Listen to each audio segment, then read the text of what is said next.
Buenas tardes, vayan colocando nombre y grupo, y continuamos con lo que ayer hemos empezado a describir en relación a corteza cerebral y localizaciones corticales. Hemos ya hablado de la configuración externa del cerebro en la cara superior, inferior, medial.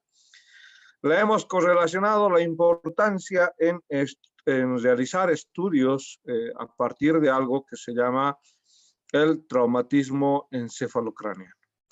En una de las prácticas ustedes van a encontrar lo que se llama la escala de Glasgow. Dicha escala de Glasgow me permite valorar con las respuestas, miren, visual, motora y del lenguaje, me permite dar una valoración al grado de lesión que pueda llegar a tener una persona producto del daño encefálico, ¿no? Entonces nosotros justamente veíamos unas tomografías donde se encontraban hemorragias, varias de hemorragia. Además, veíamos tomografías donde se encontraban los edemas cerebrales, ¿no? Borrando las características de los surcos entre las circunvoluciones. Hablábamos de la corteza cerebral y las localizaciones corticales, mencionando las capas y los estratos. Ahí mencionábamos los 6 estratos. La primera capa, llamada estrato molecular o plexiforme. La segunda capa, y hemos hablado de qué tipo de células tiene, ¿no? Cada una de estas. Nosotros de este estrato hablábamos de las células de Ramón y Cajal. Estas justamente con el número 1 son las células de Ramón y Cajal. Las del número 2 se llaman el estrato granular externa, donde hay las células piramidales pequeñas, ¿no? Entonces aquí están las células piramidales pequeñas. Bien, luego veíamos el estrato número 3, donde es denominado de células piramidales medianas. El 4 es justamente denominado el estrato granular interno. Y el 5 es propiamente el piramidal interno, más bien es el 5. Aquí pues que me andan saliendo Ken, Valerie, Catalina, Viviane y Santiago, que están ingresando tarde. Bueno, entonces ahí vamos otra vez. Estábamos hablando del estrato 1, era el estrato molecular, 2 de la granular externa, 3 de células piramidales medianas, el 4 es el granular externo, el 5 es el piramidal interno y el 6 es el de las células fusiformes, ¿no? Justamente acá nosotros señalábamos a esta que está de color o en el círculo rojo como la célula fusiforme. Miren las conexiones que tienen. Cada uno de los estratos se comunica uno con otro. Miren, cada uno de los estratos obviamente se interconecta uno con otro estrato.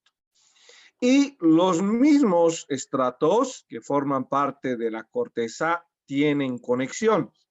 Si voy y grafico la masa encefálica, las conexiones desde la corteza van a atravesar las señales que van hasta el tálamo, van hasta la formación reticular, por ejemplo, en el puente, van hasta el cuerpo estriado, bien, entonces van hasta la médula espinal, a la sustancia negra, ¿no? Entonces, estas áreas corticales son el principio básico para entender que la información que recibe, uno, se procesa acá, 2, se da la respuesta eferente acá, y 3, se almacena dicha información. Entonces, acá está esta área cortical, se va a denominar como, están ingresando tarde, Cristina también, 14 y 8.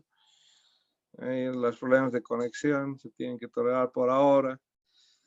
Entonces, esas características de conexión se dan entre los hemisferios, entre las mismas áreas corticales, entre los diferentes estratos, 1, 2, 3, 4, 5, con áreas inferiores, estamos hablando del tálamo, núcleos basales, sustancia negra, ¿no? Entonces se dan conexiones. Las áreas corticales reciben, procesan y almacenan la información. Ese es el circuito. Ahora, vamos a saltarnos un poco la imagen para hablar de del otro que nos habla González. ¿Qué nos dice? Las estructuras encefálicas tienen lo que se llama un hemisferio dominante en relación al otro. El 95% de la población mundial tiene como dominancia al hemisferio izquierdo y solo un 5% de la población mundial tiene como dominancia el hemisferio derecho. Gracias a estudios del Premio Nobel de la Medicina Rogel y Sperry, han establecido que cada cerebro, cada hemisferio tiene responsabilidades para las características de la asociación, la integración de la información, la respuesta de la información y el almacenamiento de información. Se exceptúan dos áreas. ¿Cuáles son las áreas que me dice Sperry que se exceptúan en esto que corresponde al área encefálica? Vamos y vemos las áreas de Broca. Aquí está la área 44 y 45. Y vemos las áreas 4, 6 y 8, las áreas motoras.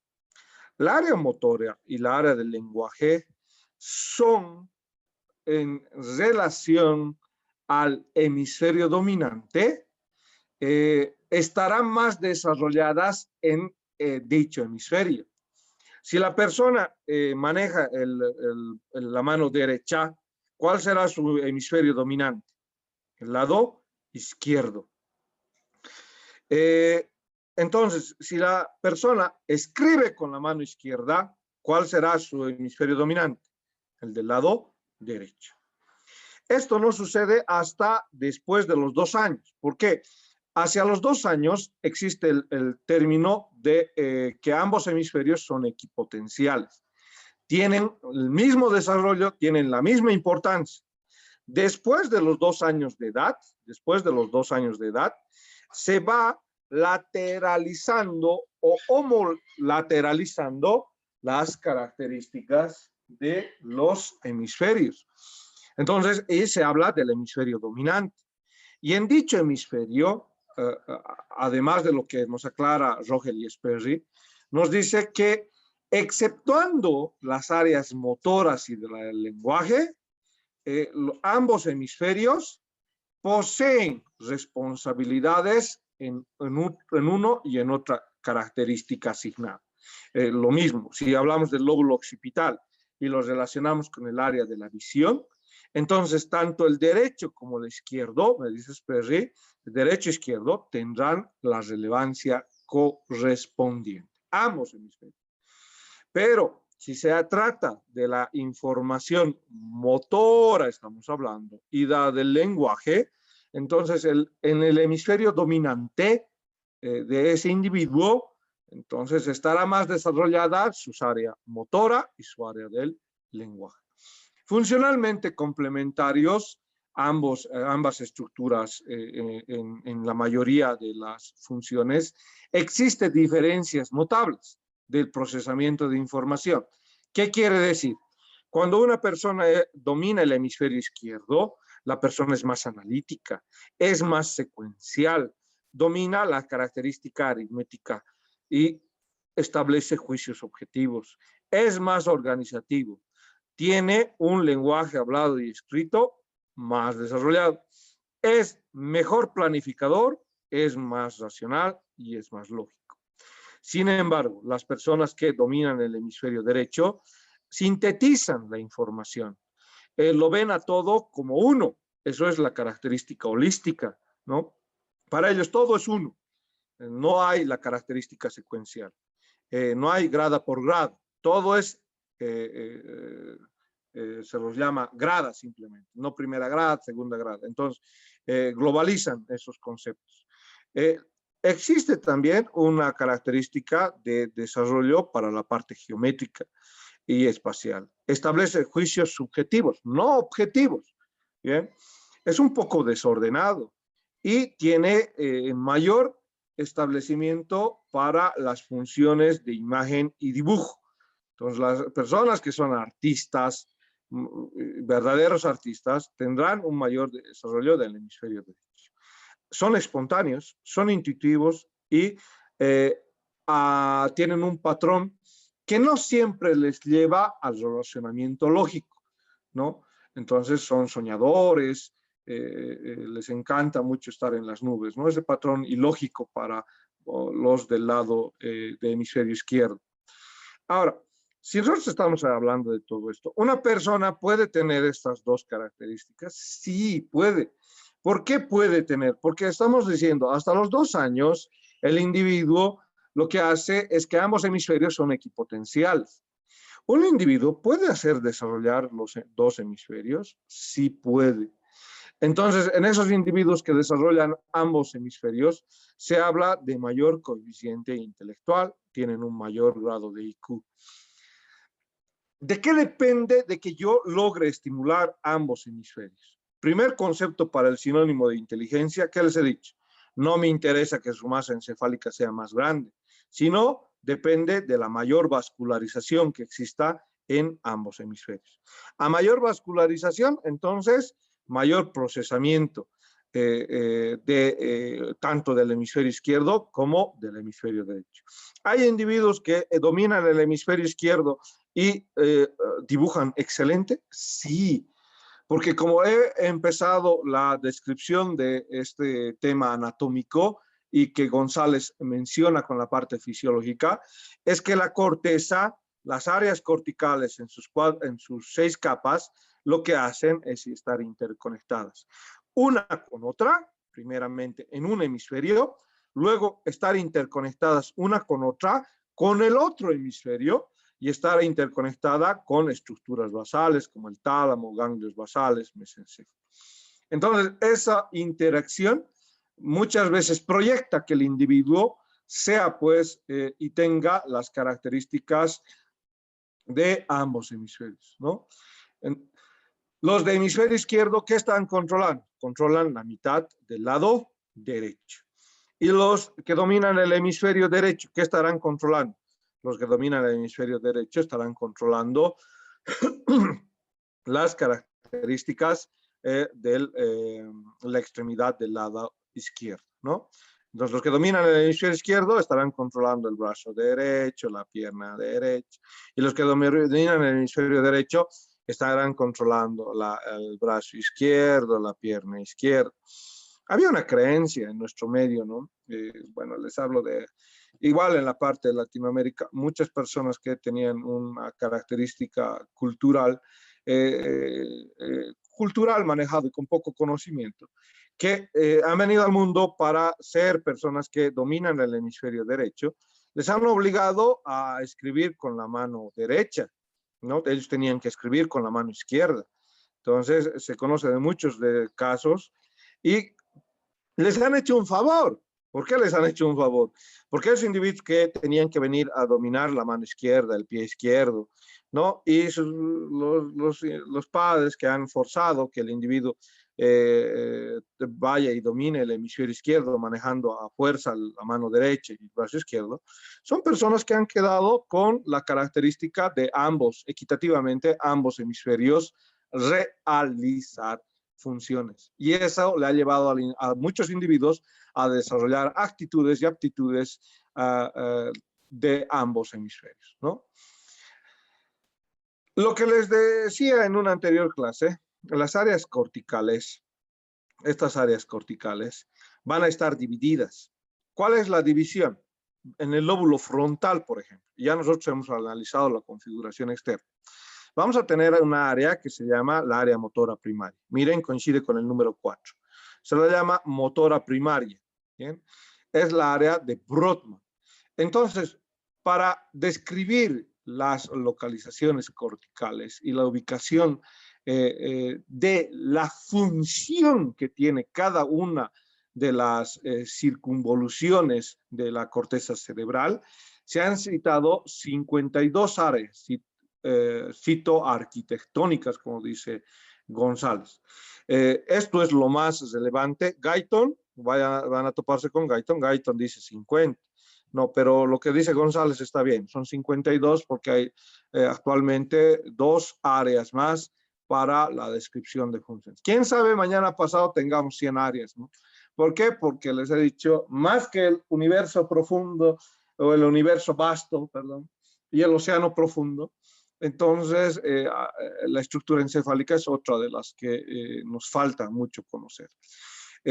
Vamos a ir describiendo algunas áreas que conocemos. La área 4 de Brodmann, ¿no? Esta es la área 4. 4 es la área de motora. Si nosotros entendemos que esta área representa el 35% del tracto piramidal y contribuye al 3% de las fibras corticoespinales, entonces digo, esta es un área importante para realizar la motricidad del cuerpo. Miren cómo voy a hacer un corte. Si hago este corte, ¿quién por un puntito para la clase de mañana? ¿Qué corte será? A la 1, a las 2 y a las 3. De Leonardo, ¿qué corte es? El corte de Charlotte. Repita. Corte de Charlotte.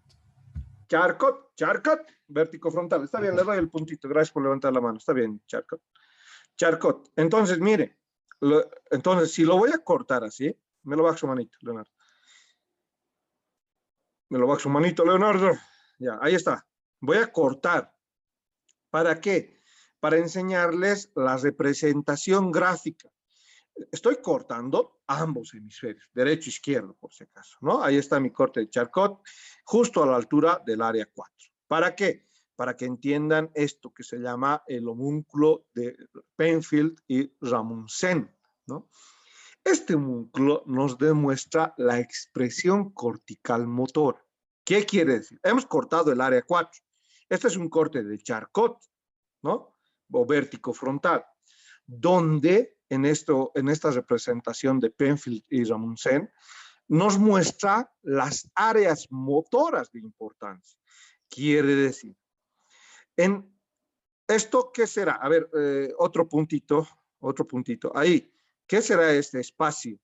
Voy a aumentar y a ver quién me dice este espacio que estoy pintando. ¿Qué es ese espacio? A ver, levantando la mano. Waldir Kipo, muy bien. ¿Qué es ese espacio? A ver, se lo voy a volver a pintar. Ahí está. ¿Qué es ese espacio, Waldir Kipo? Primero, Waldir. Es la cisura interhemisférica. Excelente, Waldir Kipo. Muy bien, así me gusta. Un puntito también para Waldir Kipo. Bájenme la mano todos. Bájenme la mano todos. Entonces, si esa es la cisura interhemisférica y yo estoy entendiendo esta imagen, este corte vértico frontal, acá también hay otro hemisferio, ¿no? En el otro lado no está dibujado. Entonces, de uno de los lados del cuerpo, acá en esta circunvolución está manejándose la parte motora del pie. En este pedacito de circunvolución, la parte de la pierna. Acá el muslo. Acá la parte del brazo, antebrazo. Acá la parte de la mano. Más lateralmente encontramos la expresión de la cara. Todas las características motoras de la cara estarán en esta porción de la circunvolución, en este caso frontal. ¿Cuál sería? La cuarta circunvolución o la precentral, ¿no? Entonces ahí está de la cara, ahí está de la lengua, ¿bien? Ahí está de la porción del tronco, cerca de del valle silviano. Entonces, si entendemos este corte de Charcot, entendemos la importancia del área 4, motor. Muy bien, vamos con otra área. Vamos a describir la área 6 de Brodmann. Se ubica por delante de la área número 4. Y la área número 6 es la área motora secundaria, o también llamada psicomotora. Tiene la función de coordinar los movimientos voluntarios. 4, la área 4 inicia los movimientos. Esta área se encarga de controlar los movimientos voluntarios. Ahora, una cosa es iniciar los movimientos voluntarios y otra cosa es la área 6 que me indica coordinar los movimientos. Para bailar, para caminar, para la marcha, escritura, manejar bicicleta, correr, como Usain Bolt, ¿qué necesito? Necesito coordinación. Y la área psicomotora, como la describe González, me permite esto, ¿bien? Me permite realizar esa coordinación. Muy bien, tengo una área inferior al área 6. Justo en la área 6, en la parte inferior, esto que estoy pintando de color rojo, se va a llamar la área motora suplementaria. Esta estimulación de esta área permite concordancia entre la área 4 y la área 6. Bien, entonces acá nosotros vamos a tener, sin una numeración como tal, el área motora suplementaria, que corresponde también al área 6 en su cara inferior, bien, del mismo hemisferio. Entonces, si nosotros vamos a esa área motora suplementaria, la podemos describir aquí, en la parte interna. Es la misma estructura número 6, pero en la cara interna. Entonces, la área motora suplementaria me permite localizar acá, en la cara interna, para la mención de qué hace. Permite intervenir en la postura del cuerpo. Para la postura del cuerpo no necesito mantenimiento del tono muscular en los músculos erectores de la columna y en los músculos antigravitacionales, como la parte posterior del muslo, ¿no? Que son considerados antigravitacionales. Tengo una área pequeña en el mismo lóbulo frontal, miren, por delante de la circunvolución precentral. ¿Cómo se llama esta pequeña área? La área número 8 se llama la de movimiento de los ojos. Cuando nosotros hablamos de los movimientos de los ojos, para estimular la desviación de los ojos, mirar a un lado, hacer el chequeo, mirar al lado derecho, al lado izquierdo, imagínense en el salón, ¿no? O imagínense ahorita que están en su casa, que hay a su lado derecho, a su lado izquierdo, y estarán realizando actividad del área número 8 de Brodmann. Estas ya las había descrito el día de ayer, las áreas 44 y 45. Son las áreas del lenguaje articulado o áreas de Broca. Bien, estas son denominadas como área de Broca. La área de Broca lo que hace es estimular el centro motor de la expresión verbal. Los he dicho, la actividad motora para que yo vocalice o cante una canción, necesito estas áreas. Y hace un momento les decía, en uno de los hemisferios está más desarrollado el área del lenguaje articulado que en el otro. Generalmente, como es de la población, la mayoría de la población mundial tiene a dominancia el hemisferio del lado izquierdo a un 95%. Entonces, el hemisferio del lado izquierdo, sus áreas 44 y 45, son donde van a estar localizados el centro motor de la expresión verbal de ese individuo. Si un paciente sufre lesión, tendrá que involucrar para que no hable, para que tenga el término de afasia. Afasia es la falta del lenguaje articulado. Entonces, dentro una de las características que se llama como afasia, entonces la afasia es la ausencia del lenguaje articulado. Bien.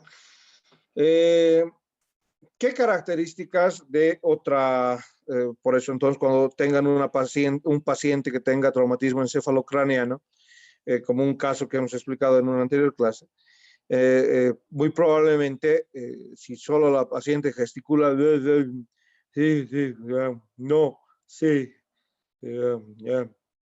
entonces esas son las maneras de hablar de los pacientes que tienen alteración del área de Broca. Tenemos otras áreas prefrontales, son las áreas 9, 10, 11 y 12. Ahí está 9, 10, 11 y en la cara interna estará el segmento número 12. Aquí está justamente el segmento número 12. En la cara interna se ve 9, 10 y 11, pero 12 corresponde a una parte interna. ¿A qué se dedican estos segmentos? Esta es la área somatosensitiva de Brodmann. Entonces nosotros, perdón, no la área somatosensitiva, las áreas de asociación 9, 10, 11 y 12, no la somatosensitiva. Estas permiten el procesamiento del pensamiento. Esta área prefrontal cumple funciones de la atención, de la inteligencia, de la personalidad, el carácter, ¿no? Entonces, cada uno de ustedes tiene un carácter particular, ¿no? Por ejemplo, a Condori nunca lo he escuchado reír siquiera, siempre lo escucho serio, ¿no? Don Condori. Acá, doctor. Y me responde serio. Nunca lo he escuchado reír, hombre, a ver, ¿cómo sería su risa? Hombre, a ver, cuéntame un chiste, Condori, por un punto.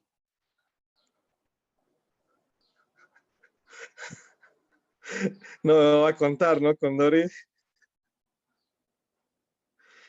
Muy serio es Condori, ¿no? En un punto a quien me lo haga reír a Condori. Quien se lo gana un punto y me lo hace reír a Condori.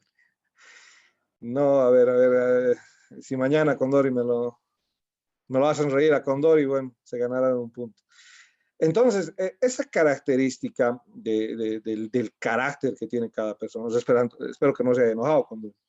Entonces, cada persona tiene un carácter y ese carácter se alberga en estos lóbulos, en el lóbulo frontal, en las circunvoluciones destinadas al área de Brodmann, correspondientes a la numeración 9, 10, 11 y 12, ¿no?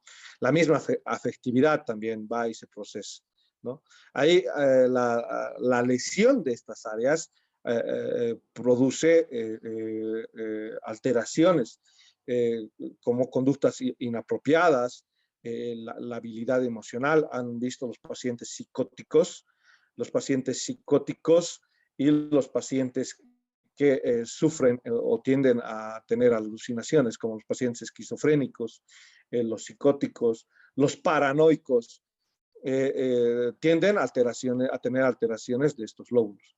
¿Saben qué se hacía no hace mucho, en 1970? Se hacían las lobectomías. ¿Qué se hacía? Se sacaban pedazos del área frontal. La persona puede vivir. Si sé para qué sirve el área prefrontal, si están los patrones de atención, de carácter, de afectividad, ¿no? Entonces, ¿por qué se les hacía la lobectomía a estos pacientes? Porque mostraban conductas inapropiadas cuando tenían lesiones o producto de esos trastornos mentales, presentaban esas conductas inapropiadas. ¿Qué conductas, por ejemplo?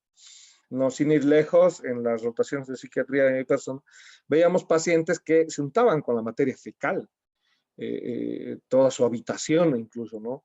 Y presentaban una mayor labilidad emocional. A ese tipo de individuos no quedaba otra. Bueno, ahora ya la farmacología ha evolucionado bastante, que con simples drogas puedo generar esa supresión de las conductas inapropiadas. Entonces voy y le doy medicación y lo tengo. Antes no existía dicha medicación y ¿qué hacíamos? La lobectomía. Sacábamos un pedazo del lóbulo frontal y lo teníamos a un paciente vivo, pero sin ninguna conexión con el medio externo, ¿no? Era una manera radical, obviamente, y que tenía una respuesta, ¿no? con los pacientes. No quedaba otras características por hacer en ese tiempo. Las áreas 3, 1 y 2, estas sí son las somatosensitivas, y estas 10 se ubican en la circunvolución parietal ascendente o postcentral, ¿recuerdan? Y son denominadas como área sensorial somática. ¿Por qué? Porque toda la información sensorial, ¿no? Recuerdan el hemisco medial, por ejemplo, el espino talámico, por ejemplo, que lleva información al tálamo, el tálamo cortical, las fibras tálamo-corticales van y se van a proyectar a esta parte de la corteza. Entonces, ahí la característica de que el área somatosensitiva sea designada como mi área sensorial. Toda la información del dolor, por ejemplo, viene a esta área. El dolor, las vibraciones, el tacto, la temperatura, viene a este sector, ¿ya? Y lo mismo que, por si acaso, si hago un corte transversal del área 3, 1 y 2, lo mismo que la parte cortical. ¿Por qué? Porque lo mismo va a establecer Ramosés para la parte sensitiva. ¿Por qué? Porque en la parte sensitiva de la corteza 3 y 4, esto que hace un momento Walter Kipo me decía que era el segmento interhemisférico, en ese segmento estará o vendrá la parte de la estimulación del área genital. Luego vendrá la estimulación del área del pie, la parte de la pierna, la parte del muslo, la parte de la extremidad superior, la parte de la mano, la parte de la sensibilidad de la cara, ¿no? La parte de las papilas gustativas, la lengua. Entonces, estarán en relación a ese corte. Esto igual es un corte de Charcot vértico-frontal. Y en toda esa parte de corteza, gracias a Ramón Cés, podemos tener un diagrama de la representación sensitiva, ¿no? En esto que es la corteza somatosensitiva. Bien, tenemos otras áreas que van a ser la 39 y la 40. Igualmente en el lóbulo parietal, son encargadas de recibir fibras vestibulares, acústicas, para establecer un esquema corporal. Y también reciben fibras ya visuales, en especial la área 39. Entonces, ¿qué hacen estas dos al recibir estímulos vestibulares, acústicos, visuales? Establecen el patrón del yo, quiere decir, el yo físico. Nosotros no podríamos reconocer que es nuestra mano derecha, o es nuestra mano, o es nuestro pie, o nuestra pierna, o es nuestro tronco, o cómo nos conocemos, o cómo nos vemos frente al espejo, ¿no? Nos vemos que tenemos algo, tenemos un tatuaje, tenemos la estructura corporal. El reconocimiento del yo físico de las personas es a partir del área 39 y 40, donde se asocian vía vestibular, acústica y visual, ¿no? La alteración de la identificación del cuerpo, del yo corporal, se lo llama apraxia, ¿eh? Cuando el individuo no puede establecer un patrón de reconocimiento de la estructura física. ¿Bien? Y a tal grado puede afectar que el individuo, cuando una persona lo golpea la mano, y si hay lesión del área 39 y 40, por los patrones de conexión, pueden suprimir las áreas somatosensitivas dedicadas a la interpretación del dolor, ¿no? Entonces, el individuo, ¿qué va a hacer? Le han golpeado su mano, le han atravesado con un clavo, pero por alteración del área 39 y 40 no va a tener la percepción de dicho dolor. ¿Por qué? Porque está negando al yo físico. ¿Bien? ¿Y por qué hace eso? Porque hay una alteración de la área 39 y 40, puede ser una hemorragia, una isquemia, ¿no? Y eso lleva a esta interpretación de apraxia.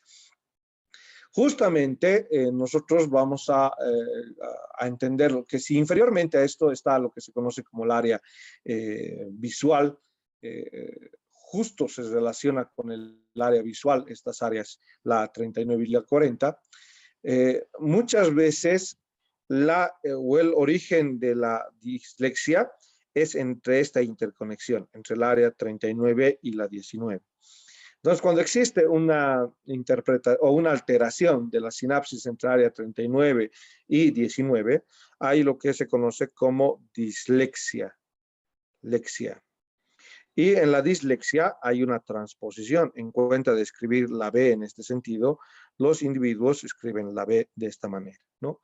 Entonces, esa alteración, por si acaso, es importante reconocerla.